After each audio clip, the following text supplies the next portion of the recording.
আজি আমাৰ চিডলি বিধানসভা সমষ্টিৰ উপনিৰ্বাচন খুব সুন্দৰভাৱে ৰাতিপুৱাৰ পৰা আমাৰ আৰম্ভ হৈছে।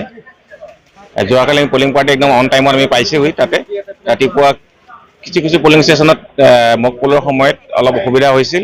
যান্ত্ৰিক বিচ্যুতি কিছুমান বি ইউ আৰু চি ইউত হৈছিল। 2টা বি ইউ, 3টা চি ইউ আৰু এটা ভি ভি পেট আমি ৰিপ্লেচ কৰিছোঁ।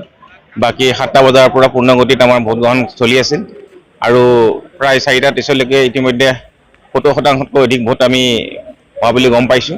আৰু যিহেতু কিছুমান ভোট কেন্দ্ৰত যথেষ্ট ভোটাৰ আছে, এতিয়াও লাইন পাতি আছে, কিউ কৰি আছে। গতিকে আমি আশা কৰিছোঁ 80+ % আমাৰ ভোটিং হ'ব লাগে।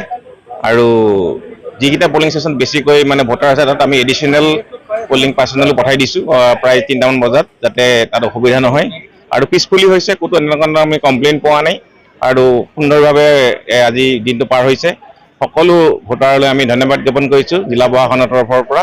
ক'তো কোনো ধৰণৰ অপ্ৰীতিকৰ ঘটনা হোৱা নাই আৰু নিৰ্বাচনটো সুচাৰুৰূপে আজি পাৰ হৈ গৈ আছে।